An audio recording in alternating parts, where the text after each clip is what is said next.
안녕하세요 여러분. 8월 22일 주일날 고대 안암병원교회 주일 예배 드리기로 하겠습니다. 우리 다같이 찬양으로 주님 앞에 나갑니다. 44장 찬양하시겠습니다.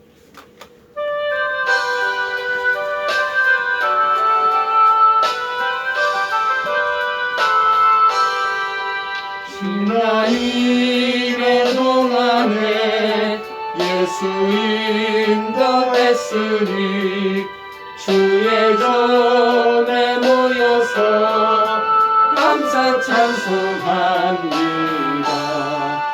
가장 복된 이날은 하늘 안식 들어다. 가장 복된 이날은 하늘 안식도로다.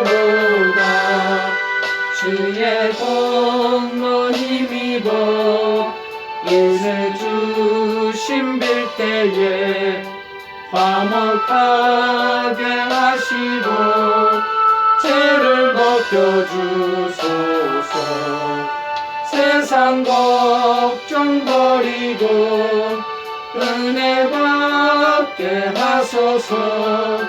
세상 걱정 버리고 은혜 받게 하소서. 하나님의 이름을 찬송하러 왔으니 모임 중에 계시고 영광 나타내소서. 기쁜 하늘 잔치에 참여하게 하소서. 기쁜 하늘 잔치에 참여하게 하소서. 주의 기쁜 복음을 모두 듣게 하시고 주의 은혜를 베풀어 위로하여 주소서. 주님 오실 때까지 이 날 지키리로라. 주님 오실 때까지 이 날 지키리로라.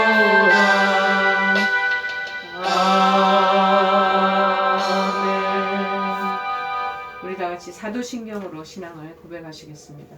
전능하사 천지를 만드신 하나님 아버지를 내가 믿사오며 그 외아들 우리 주 예수 그리스도를 믿사오니 이는 성령으로 잉태하사 동정녀 마리아에게 나시고 본디오 빌라도에게 고난을 받으사 십자가에 못 박혀 죽으시고 장사한 지 사흘 만에 죽은 자 가운데서 다시 살아나시며 하늘에 오르사 전능하신 하나님 우편에 앉아 계시다가 저리로서 산자와 죽은 자를 심판하러 오시리라.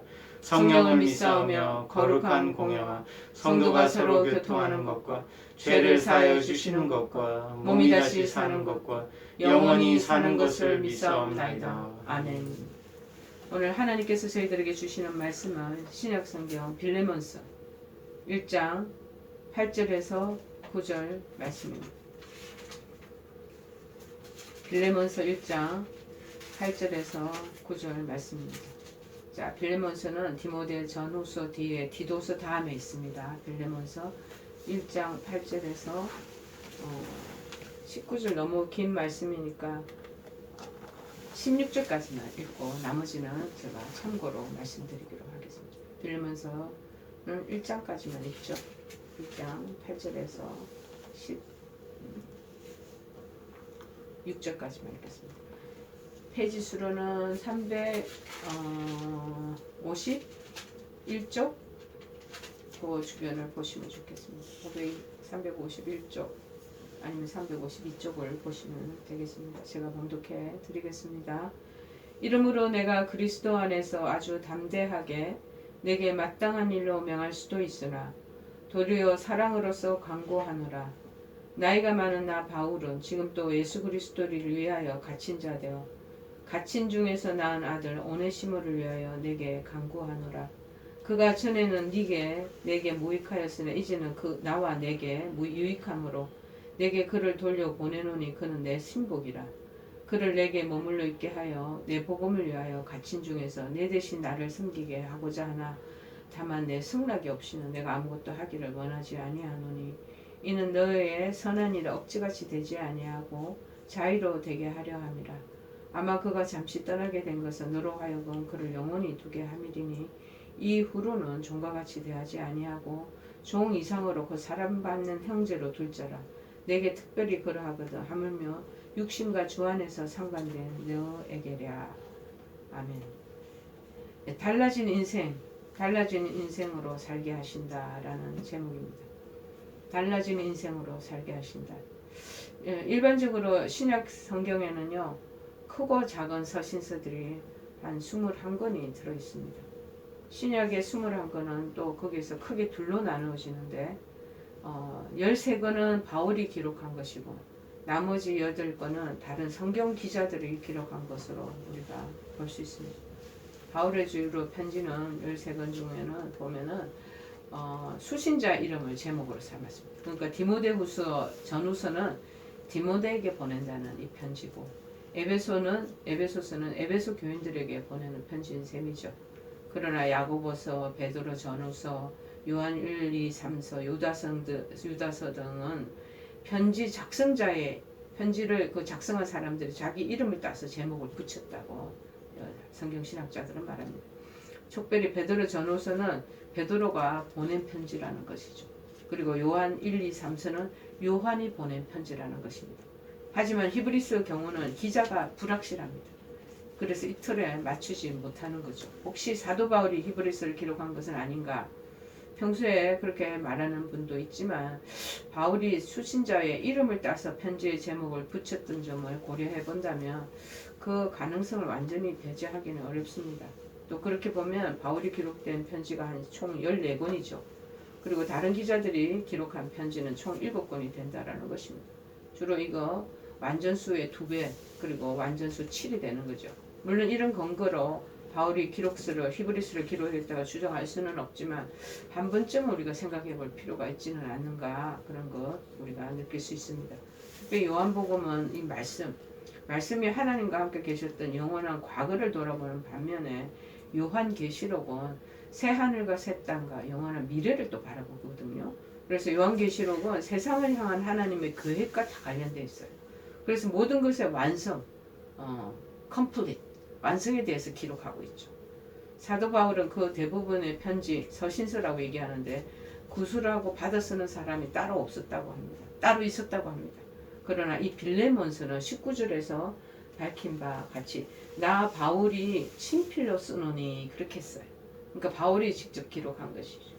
친필로 썼다라는 아주 짧은 유독 이 편지는 다른 서신들에 비해서 아주 짧고 그리고 다른 서신은 공적인 그런 내용이 많은데 이거는 사적인 프라이빗한 그런 내용을 담고 있는 거죠.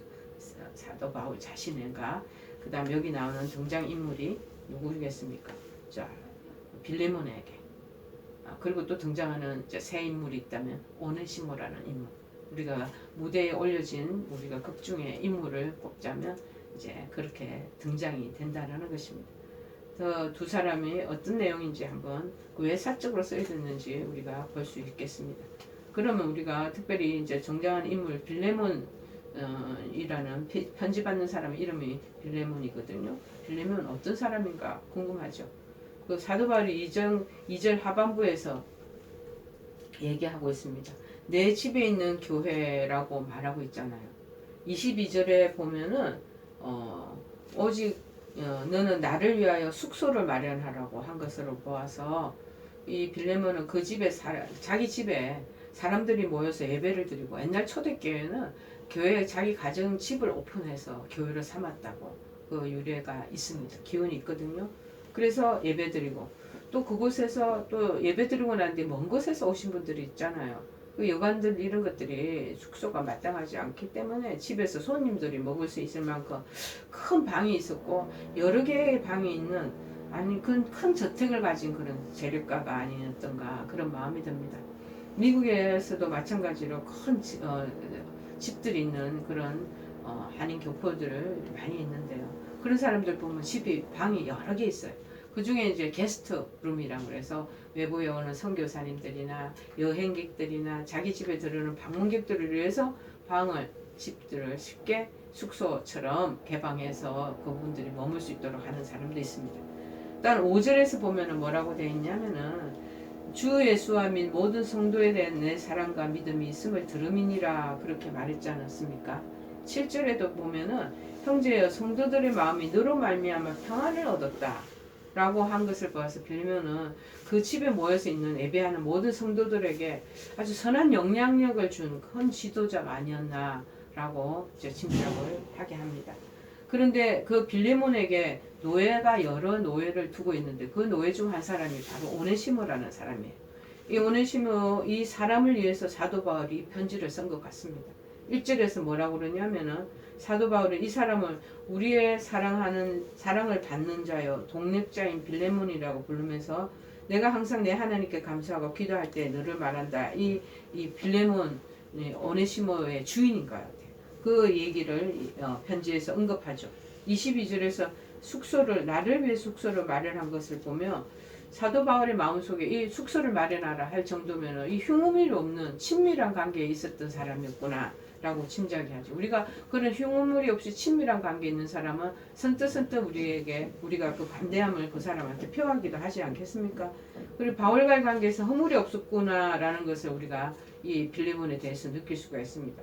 19절에 또 하반부에 보면은 뭐라고 그러냐면은 네 자신이 내게 빚진 것이라 라는 것으로 봐서 영적으로 빚진 사람, 돈으로 지금 재력가인데 빚진 것이 있다는 거, 영적으로 빚진 사람. 그래서 로마서 15장 26, 27절에도 이는 마게도니아와 아가야 사람들이 예루살렘 성도 중에 가난한 자들을 위하여 이 기쁘게 얼마를 연보하였습니다. 저가 기뻐서 하였거니와 또한 저희는 그들에게 빚진 자니, 여기도 빚진 자라고 얘기하거든요. 뭐냐? 이방인들의 그들의 영적인 것을 사도들이 영적인 것을 나눠 가졌으면 그 이방인들은 또 가지고 있는 물리적인 육적인 것으로 그들을 섬기는 것이 마땅하다라고 로마서 15장 26절 27절에도 언급합니다. 그래서 빌레몬은 아무래도 사도 바울에 의해서 예수를 믿고 구원을 받게 된 사람인 것으로 충분히 우리가 짐작하고도 남겠습니다. 즉 다시 말해서 사도 바울에게 영적으로 빚을 진 사람인 것이죠. 우리도 지금 140년 전에 미국의 선교사들, 캐나다 선교사들이 우리나라로 들어와서 우리나라 세국 정책에 문을 두드리게 되었고, 그리고 난 뒤에 복음을 전하게 되었고, 의료진들이 들어왔고, 교육의 그런 혜택을 받게 되고, 우리 영적으로 굉장히 빚진 사람들입니다. 우리나라 사람들은. 그렇기 때문에 세계의 제일 지금 미션 선교사들 파송하는데 미국 다음으로 우리가 2위로 거기에 대한 그 대가를 우리가 베풀기 위해서 빚진 자로서 그 역할들을 또 감당하고 있지 않겠습니까? 저도 마찬가지로 하나님께 영적으로 빚을 진 사람입니다. 그래서 영적으로 그 일들을 하나님 일을 하면서 보답하려고 정말 생명의 은인으로 생각하고 저 그 일에 헌신하고 있는 것이죠. 그 13절에는 그를 내게 머물게 하여 내 복음을 위하여 갇힌 중에서 네 대신 나를 섬기게 하고자 하나라고 한 것을 보면 어째 갇히지도 않고 가서 할 수만 있다면 사도 바울이 얼마든지 자기를 섬기게 할 수 있을 만큼 이 빌레몬은 사도 바울에게 큰 빚을 진 사람이었음을 알 수가 있습니다. 영혼을 구원시켜주고 구원의 복음을 듣게 하고 그래서 천국 백성으로 살게 했으니까 이게 얼마나 생명이 그 큰 은혜를 입은 사람입니까? 이걸 한번 경험한 사람이면 정말 자기 목숨을 내놓으면서까지 그 생명의 은인에게 헌신하려는 마음이 있다라는 것입니다. 따라서 이 빌레몬에게 사도 바울은 그의 어찌 보면 절대적인 권위를 갖고 있었던 것 같습니다. 그래서 그거 본문 첫 절, 왜냐하면 그 증거되는 말이 있어요. 그 언급된 구절이 8절에서 사도 바울이 이렇게 말합니다. 이러므로 내가 그리스도 안에서 아주 담대하게 내게 마땅한 일로 명할 수도 있다 라고 말하고 21절에서는 나는 내가 순종할 것을 확신한다 라고 말한 사실에서 우리가 기인된다고 우리 짐작할 수 있죠. 그런데 사도 바울이 얼마든지 쉽게 명령하고 순종을 받아낼 수 있을 이 빌레몬과의 이런 아름다운 그 각별한 관계 아니겠습니까? 그런데 바울은 명령하는 것이 아니라 친히 편지의 모든 예의와 격식을 다 갖추고 간절하게 부탁하는 이 빌레몬서 편지를 기록하고 있는 것이죠. 그래서 본문 9절과 10절에 보면은요, 강구한다는 말을 연달아 두 번이나 하고 있습니다. 8절, 10절에는 보면은요, 이러므로 내가 그리스도 안에서 아주 담대하게 내가 마땅한 일을 명령할 수도 있으나 도리어 사랑으로서 내가 강구하노라. 니와 나와 사이에 이런 관계인데 내가 명령할 수도 있지만 그러지 않고 사랑하는 마음으로 강구한다, 부탁한다.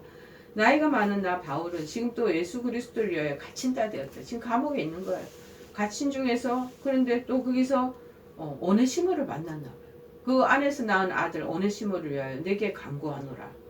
사도 바울은 얼마든지 할 수 있는 명령의 권위를 부릴 수 있었지만 일방적으로 강요하지 않고, 저는 이게 저 마음에 글을 읽다가 본문을 읽다가 봉독하다가 은혜가 되는 것이 14절 하반절에 이는 너의 선한 일에 억지같이 되지 아니하고 자발적으로 네가 하게 하기 위해서 이런 강구를 하는 것이다 라고 같이 연결시켜서 우리가 생각할 수 있는 거죠. 12절 14절을 보면 내게 그를 다시 돌려보내노니 그는 내 신복이라. 그를 내게 머물게 하여 내 복음을 위하여 갇힌 자 중에서 내 대신 나를 섬기게 하고자 하나 다만 네 성락이 있어야 되겠다. 그래 없이는 내가 아무것도 하기를 원하지 아니하노니 이는 너의 선한 일에 억지같이 되지 아니고 네 자발적으로 하게 하는 그 마음을 지금 표현하는 거죠. 사도 바울이 당신 자신의 복음 사역을 위해서 몸종이 필요하다고 요청만 한다면 빌레몬이 자기 데리고 있는 밑에 있는 노예들 몇 명이라도 앞으로서 사도 바울에게 보내주지 않겠습니까? 그만큼 재력가예요. 그리고 그 이상의 일도 할 수 있을 만큼 사도 바울에게 영적인 큰 빚을 짓고 있음에도 불구하고 사도 바울은 오네시모가 빌레몬에게 진 빚을 그냥 탕감하라고 하지도 않고 내 자신이 갚아주겠다고 오히려 간곡한 요청을 하고 있는 거예요. 18, 19절을 보면 이렇게 말합니다. 그가 만일 내게 불의를 하였거나 내게 빚진 것이 있으면 그것을 내 앞으로 계산하라. 나 바울이 친필로 쓰노니 내가 갚으려니와 네가 이 외에 내 자신이 내게 빚진 것을 내가 말하지 아니하노라. 자, 오네시모. 근데 이 사람이 도대체 어떤 사람인가 궁금하지 않습니까? 16절에 사도 바울이 언급합니다. 자, 이후로는 종과 같이 대하지 아니하고 이제 종의 신분에 있었다는 건 분명하죠. 근데 이제는 주 예수의 안에서 이제 바울이 종 이상으로 곧 사랑받는 형제로 둘 자라 한 것으로 보아서 빌레몬의 종의 노예였지만은, 그리고 빌레몬은 그의 주인이었지만은, 그리고 앞선 15절에서 아마 그가 잠시 떠나게 된 것은 한 것으로 봐서 이제 그의 종인 빌레몬에게서 주인에게서 도망치지 않았나. 도망친 노예, 그 당시 도망친 노예들이 굉장히 많았다고 합니다. 그래서 18절에서 사도 바울은 그가 만일 내게 불의를 행하였거나 내게 빚진 것이 있으면 그것을 내 앞으로 계산하라. 빌레몬에게 얘기하고 있는 거예요. 이러고 볼 때 오네시모는 주인에게 도적질을 하고 돈을 훔쳐 도망쳤거나 어떤 잘못된 불미스러운 일을 해서 주인의 재산에 손실을 가져오자 그 문책이 두려워 도주했다라는 그런 신학자들의 그 추측이 있습니다. 어쨌든 본문 11절이 말해주듯이 오네시모는 빌레몬에게 무익한 종이었다. 우리가 유익한 종이 있는 반면에 무익한 종이 있다. 왜 그거를 보면 우리가 짐작하냐. 11절에 그가 전에는 내게 무익하였으나 이제는 나와 내게 유익함으로 이렇게 얘기했죠. 자, 우리는 그렇다면은 우리 정말 주 안에서는 그 이전에는 무익한 존재로 살았지만은 예수 그리스도 안에 있으면 유익한 존재로 우리가 바뀌어진다는 거, 신분적인 상승이 있게 된다는 걸 알 수 있죠. 이 오네시모가 사도 바울을 만난 게 행운 중의 행운이 아니겠는가. 옥중에서 어떻게 해서 가까이 되었는지 이거에 대한 자세한 설명은 여기서 기록하고 있지 않아서 우리 잘 모릅니다. 그러나 사도 바울과의 만남을 통해서 옥중에서 만나서 완전히 다른 사람이 된 것은 틀림이 없는 거죠. 즉 복음을 전해 듣고 믿음의 사람으로 변한 것이라고 유추합니다. 본문 10절에서 사도 바울은 그를 가리켜 갇힌 중에서 낳은 아들 오네시모다. 영적인 아들. 그렇게 언급하고 11절에 그가 전에는 별게 무익한 인간이었지만 이제는 나와 너에게 유익하게 되었다. 뭐를 통해서? 복음 안에서. 이제 좋은 일꾼으로 거듭났다는 소리가 아니겠습니까? 그래서 12절에는 뭐라고 하냐. 신복이다 라고 명명하고 있습니다. 골로새서 4장 9절에서는 그를 신실하고 사랑을 받는 형제 오네시모 이렇게까지 써 있어. 이제 진전이 된 거죠. 13절은 그를 내게 머물러 있게 하여 내 복음을 위하여 갇힌 중에서 네 대신 나를 섬기게 하고자 한다면서 오네시모가 매우 믿음직스럽고 유능한 일꾼이고 갇힌 바 된 그 당시 사도 바울에게는 없어서는 안 될 복음의 동력자, 사역자가 되어 있음을 보여주는 거죠. 사도 바울은 오네시모가 진 빚을 대신 갚아줄지라도 그를 자유의 몸이 되게 하고 싶은 거예요. 그래 내 가까이, 자기 가까이서 보다 자유롭게 당신과 동력하기를 원하고 있다는 것을 알 수 있습니다. 그래서 사도 바울은 오네시모 편에 편지를 써서 빌레몬에게 보낸 것입니다. 이 편지 속에서 사도 바울이 빌레몬에게 원하는 것이 무엇인가? 두 가지입니다. 하나는 빌레몬이 죄지은 종 오네시모를 용서하고 다시 받아줄 뿐만 아니라 그를 자유인으로 믿음 안에서 형제요 심지어는 더 진척을 해서 복음의 동력자로 영접해 주기를 바라는 거예요. 종과 같이 대하지 말고 종 이상으로 사랑받는 형제로 두어라. 그렇게 얘기하는 거예요. 그리고 만약에 그가 돈 물어줄 게 있으면 그 빚진 거 내가 다 나중에 계산해 줄게. 갚아줄게. 이 친필로 이렇게 쓴 거예요. 이 사도 바울이 빌레몬을 향한 두 번째 바람은 뭐냐? 그가 오네시모를 아예 사도 바울에게 다시 되버돌려 보내줄 것을 자유인으로 만들어서 네가 자유로 이 일들을 흥락을 하면 나에게 다시 되돌려 보내라. 군데군데 왜? 오네시모가 나에게 유익한 존재라는 거. 왜냐면 순종할 것을 순종하는 거. 사도 바울이 빌레몬 네가 나에게 순종할 것을 안다. 그것보다 더 행할 것을 안다. 그런 말은 오네시모도 용서해주고 받아줄 뿐만 아니라 아예 사도 바울에게 동력자로서 이 오네시모를 다시 복귀시켜 나에게 복귀시켜 줄 것도 확신한다라는 거. 그거를 얘기하는 내용입니다. 여러분 하나님께서는 21세기의 인류 역사에서 획기적으로 삶의 양식을 변화시키고 있는 컴퓨터와 인터넷을 인간들이 개발하도록 만드셨습니다. 그래서 이 컴퓨터와 인터넷 발전 이거 굉장히 유익하게 사용하면 유용하는데 인간들이 엄난 무형의 폭력과 인간 파괴를 위한 가공할 무기로 악용할 우려도 많다라는 것입니다. 심지어는 인터넷 속에 댓글을 달아. 그래서 남의 사소한 흠을 들추어내고 떠돌아다니고 남을 비방하는 말을 써서 근거도 없는 말 만들어 음해하거나 그래서 그 댓글을 듣고 노이로제에 걸린 사람들 아니면 자살하는 사람 극단적인 선택을 하는 사람들이 이렇게 많은 거예요. 이런 오늘날에 여러분 이 사도 바울의 빌레몬서 이 편지는 너무나 감동적이고 인간적이지 않습니까? 그러나 우리는 이보다 한 단계 더 나가야 합니다. 이 빌레몬서 짧은 편지가 신약 성경 중 한 권의 책 안에 들어올 수 있었던 것은 단지 빌레몬과 바울과 오네시모 사이의 신뢰와 사랑의 관계를 말하기만을 위한 것이 아니고 그것을 뛰어넘는 하나님의 큰 메시지, 큰 그림이 요 안에 담겨져 있다는 거. 그게 뭐냐? 용서와 자유케 하는 진리의 메시지. 그 인간 평등의 메시지. 그것을 지금 꼽을 수가 있는 거죠. 옛날 제도는 사회는 다 노예 제도에 구축된 사회입니다. 노예는 사람으로 취급되지 않았어요. 물건이에요. 돈 주고 사고 팔았습니다. 더구나 도망친 노예, 주인의 돈을 훔치고 재정에 손실을 입히고 도망친 죄, 사형입니다. 사형. 도망자 포기티브라고 뜻하는 F자 화인을 빨갛게 달은 새 화인 F를 이마에 찍어야 했어요. 많은 경우는 십자가에 달려 죽거나 고문을 받다가 죽는 경우가 허다했다고 합니다. 그런데 도망자 이 노예를 아들이라고 그러고 바울이 신복이라고도 하고 신실하고 사랑을 받는 형제라고 그러고 복음의 동력자라고까지 성격을 시켜고 자유인으로 놓아주기를 청한다는 것은 그 당시로서는 있을 수도 없는 획기적인 이 내용입니다.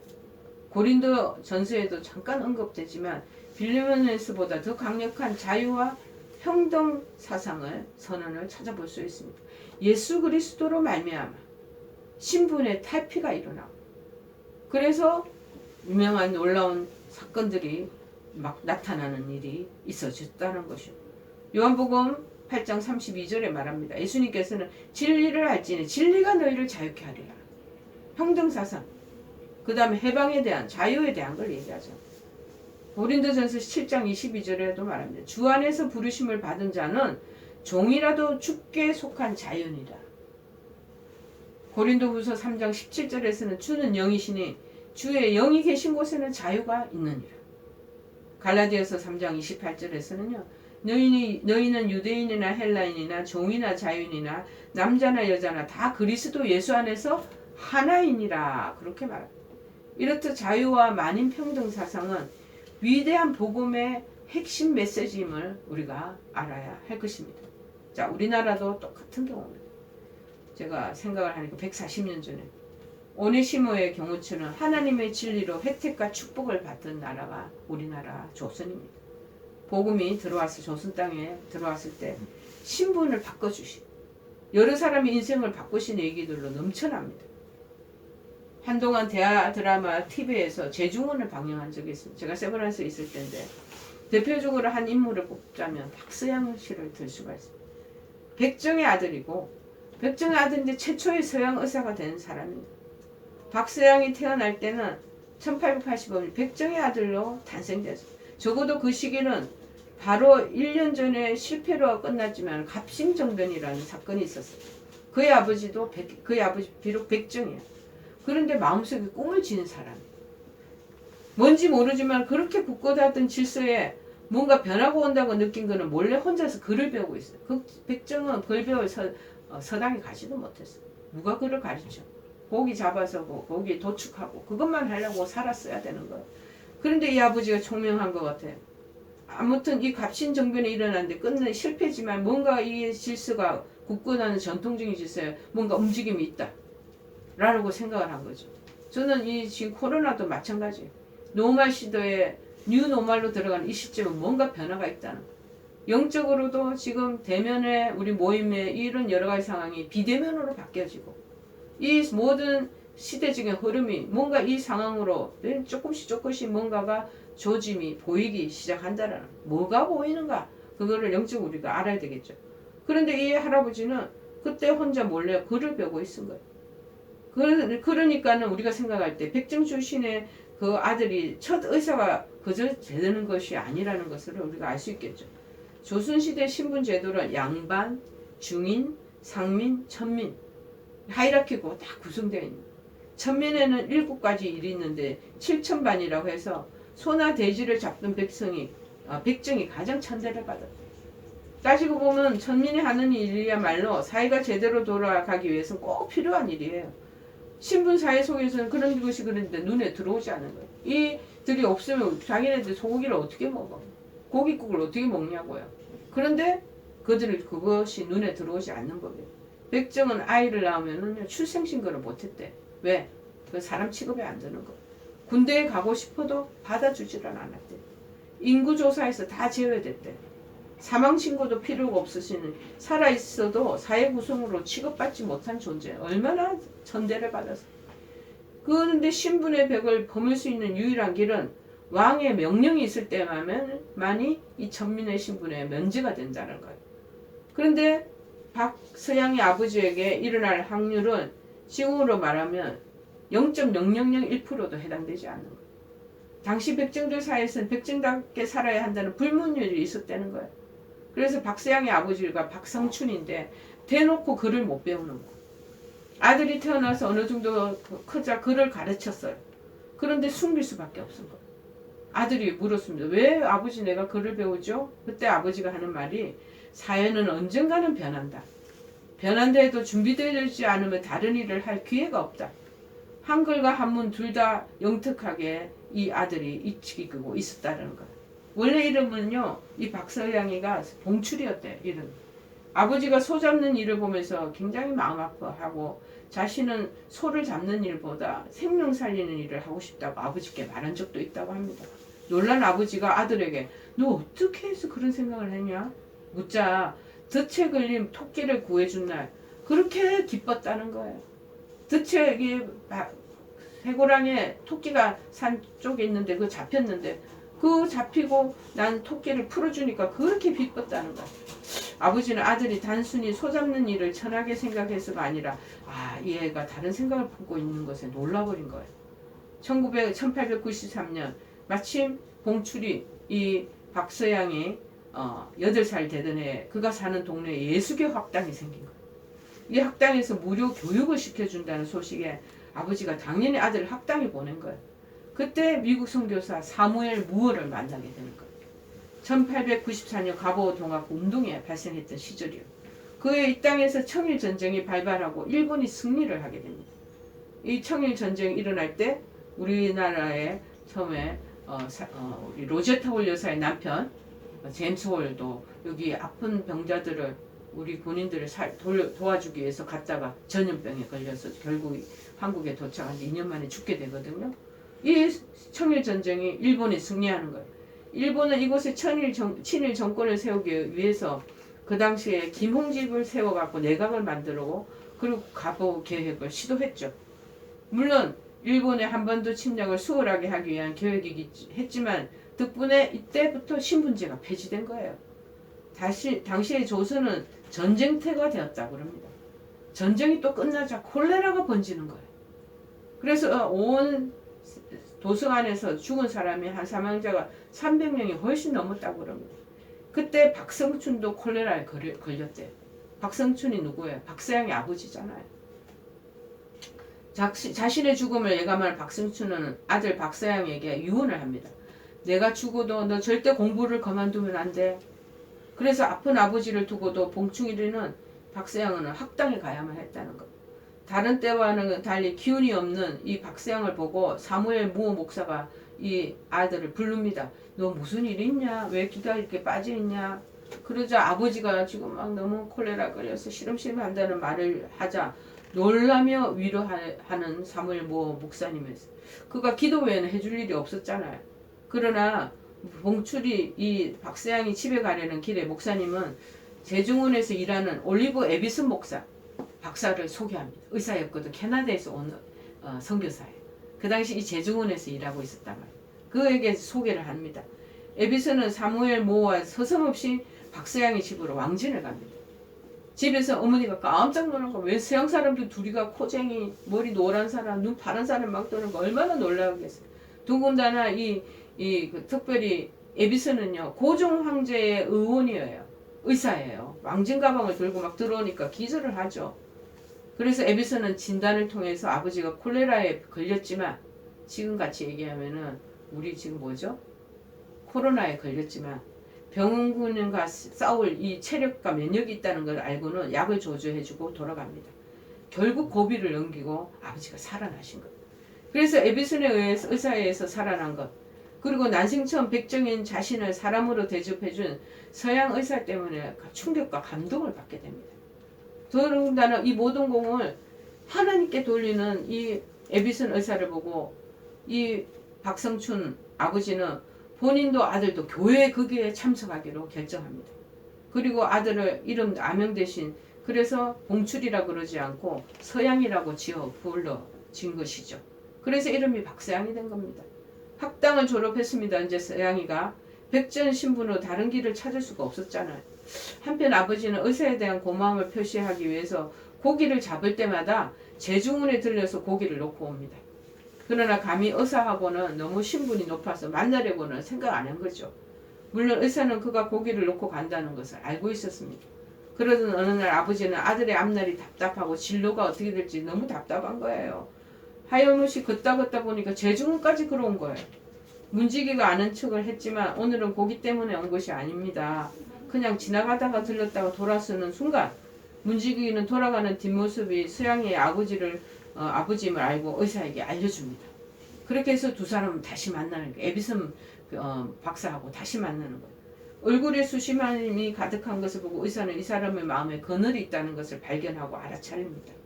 이때 의사가 내놓은 제안이 네 아들 박서양을 나에게 한번 맡겨보십시오. 그리고 제안을 합니다. 아버지는 자신의 목숨을 구해준 이 의사가 이번에는 아들의 삶을 변화시킬 수 있는 매개체가 된 것에 감동을 하죠. 제중원에서 일하게 된 아들 박서양이는 온 마음을 바쳐서 허드렛 일을 다 해나가는 거예요. 한편 에비슨은 고종을 찾아갑니다. 그래서 조선의 젊은이들을 훈련시켜 의사로 활동하게 해야 된다고 강력하게 건의하던 중이었습니다. 조선의 서양의학에 들어왔을 때는 전부 다 이 선비들이나 또 고종 황제 그 주변에 측근에 있는 사람들이 양귀라고 그랬대요. 서양 귀신이다. 의술이다. 이거 멀리 하라는 편견이 굉장히 맹렬했다는 거예요. 근데 사람들이 많이 고쳐지니까 그들의 마음이 달라진 거죠. 고종이 흔쾌히 허락하자 죄중원에서는 지금으로 말하면 의과대학 과정이 개설이 된 거예요. 에비스는 서양이를 부릅니다. 서양이는 나를 이제는 그냥 오지 말라고 통제하는 것인구나 해서 긴장해서 갔는데 알고 보니까 이 에비슨 박사가 서양이에게 의사가 될 공부를 해볼 의향이 없냐고 타지는 않은 거예요. 박서양이가 너무 놀라고 오랜 꿈을 열리는 순간인 거죠. 그런데 이 일이 뜻대로 되지는 않았다고 합니다. 의학당에 합격한 다른 사람들이 저거 백정이다. 백정 출신의 아들이다. 문제 삼아 그를 내보내도록 의사 선생님들에게 계속 압력을 가는 거예요. 그러자 에비슨 박사는 학생들에게 가고교육 이후에 그 신분제가 다 폐지되었으니 서양이를 보내는 것은 법에 위배된다고 하고 함께 할 수 없다면 니네들이 학교를 그만둬도 좋다고 맹판계를 내려버리는 거예요. 할 수 없이 같이 공부를 하게 됩니다. 그들의 왕따, 이 서양이를 왕따시키는 수준은 심각했다고 합니다. 그러나 이 과정을 다 견뎌냅니다. 옆에서 이 박사양을 쳐다보는 에비슨 박사의 시선은 너무나 인상적인 것이죠. 그래서 이 의학당 쉽게 이해하면 의과대학 과정을 한 20여 명 중에서 끝까지 과정을 마친 사람은요. 박사양을 포함한 7명이었대요. 그들은 의사 면허를 땄습니다. 그들에게 허용된 길이 하나는 뭐냐? 개업을 하든지 다른 하나는 재중원에 남아서 의술을 펴는 것이었습니다. 서양이가 택한 길은 재중원에 남는 것이었습니다. 병원에서는 외과 진료를 하면서 의학교에서는 과학과 해부학을 강의하는 일을 맡은 거예요. 한편 아버지는 교회에서 활동하면서 천민의 지위 개선을 위해 헌신적으로 또 일을 하게 됩니다. 그는 교회에서 양반과 겨루어 장로로 뽑힐 정도의 신망을 얻게 됩니다. 교회를 갔더니 지금 이제 얘기 전해듣긴 상동교회라고 얘기합니다. 서울역 주변에. 갔더니 그게 장로들이 귀족들이 선비들 다 모여있는 거예요. 그런데 천민인 이 박성춘이가 들어와서 장로가 된다고 하니까는 전부 다 교회를 떠나버리는 거예요. 자, 그래서 다시 목사님이 너네들 보낼지언정 이 박성춘을 보낼 수는 없다. 그러면서 복음 안에서 받아들이기 시작하자 떠났던 장로들이 몇 년 있다가 다시 그 교회로 합류하게 되었다고 이렇게 나와 있습니다. 여러분, 우리의 이 콜레라 방역에 힘써준 에비슨 백정에게 해방을 요청하고 신분 해방이 이루어졌고, 그래서 박서양은 1918년에 그 당시에 백정에서 처음으로 천민들은 이 갓과 망건을 못 썼다라고 얘기를 하는데 그것을 쓰게 됐고, 최초로 거기에서 일본의 의사가 되게 된 것입니다. 만주 가서 그 당시에 독립투사들 많이 도와줬다고 얘기합니다. 그래서 이 사람은 어디든지 최선을 다할 사람이다 그렇게 얘기하고 백정의 아들에서 한국 최초의 서양 의사가 됐잖아요. 그리고 의사에서 후진 양성하게 됐고, 만주 가서 독립군을 돕기 위한 일도 하고 조국의 해방을 꿈꾸다 나중에 죽게 됩니다. 백정의 아들이 의사가 되는 것도 어려운데요. 안정된 직업을 얻었으면 그게 정착하게 되는 게 우리 인간의 심리인데 도로 독립군을 돕는다는 것으로 만주까지 가서 결국에 숨겨주고 치료하면서 나중에 어려움을 당하기도 합니다. 이렇듯 하나님은 우리의 인생을 놀랍게 바꾸십니다. 달라진 인생으로 살게 하십니다. 이 오네시모를 보면서 우리가 느낄 것이 무엇입니까?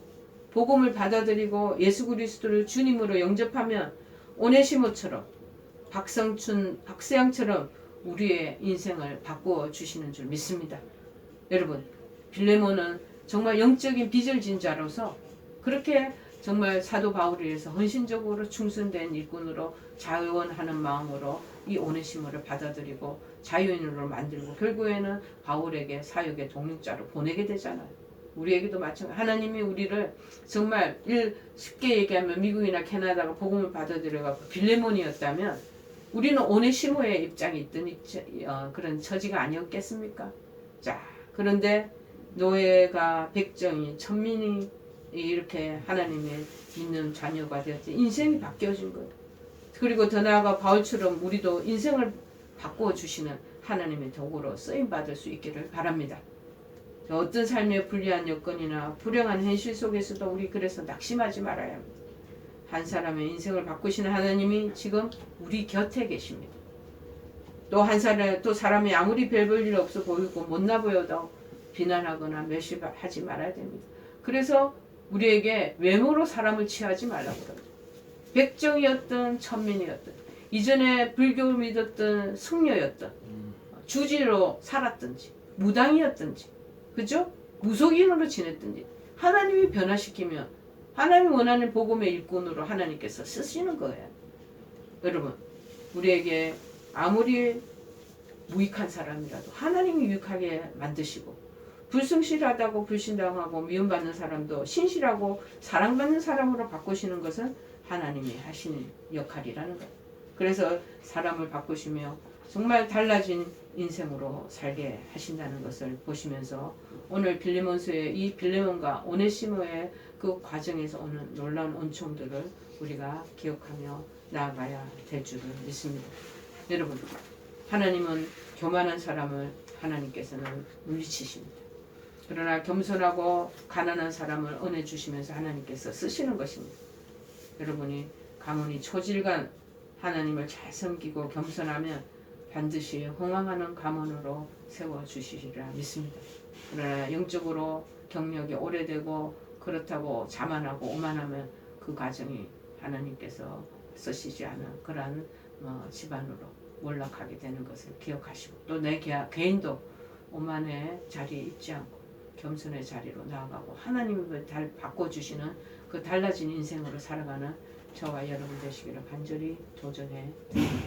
우리 찬송가 436장 찬송하시겠습니다.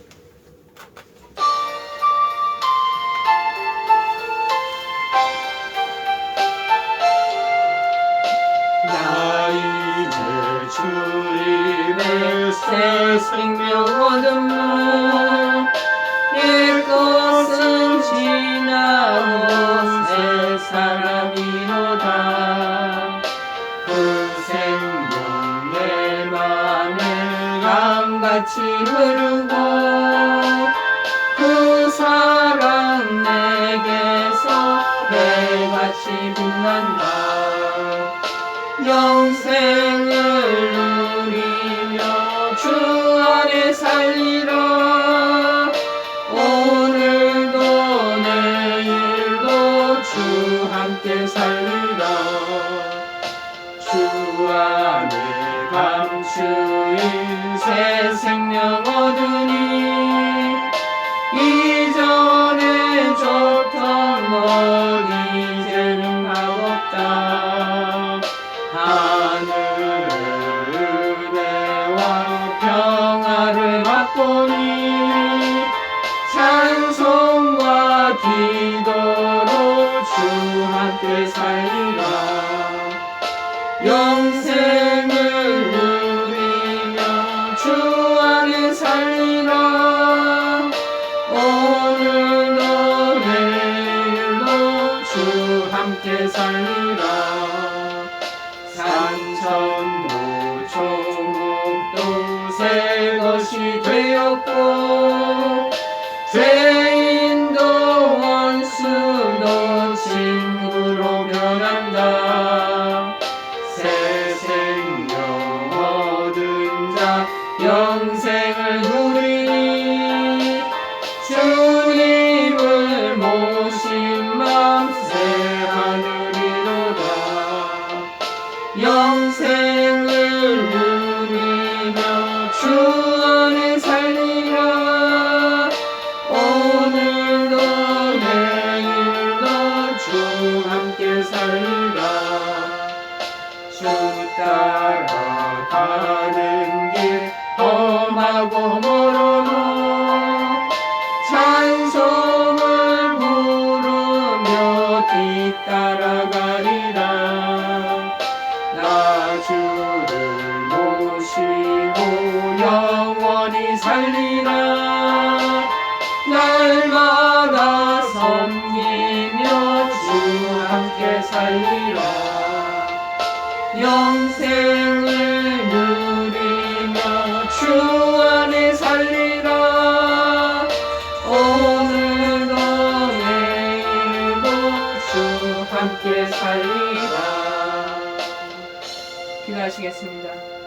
오늘 사도 바울의 빌레몬서를 통해서 빌레몬과 그리고 오네시모와의 그 관계들에 대해서 생각해 보며 또 하나님 무익한 종이 유익한 종으로 변화되어 참으로 구원을 위한 믿음의 동력자로까지 하나님께서 바꾸어 주시고 도구로 사용하시는 것을 바라보며 감사를 드립니다. 우리는 지금 비록 무익한 종으로 살고 있지만 언젠가는 주님께서 우리를 유익한 종으로 바꾸시고 그래서 하나님의 선한 사업에 사용되어지는 귀한 도구가 되게 해주시리라 믿습니다. 우리도 전에는 다 무익한 종이었습니다.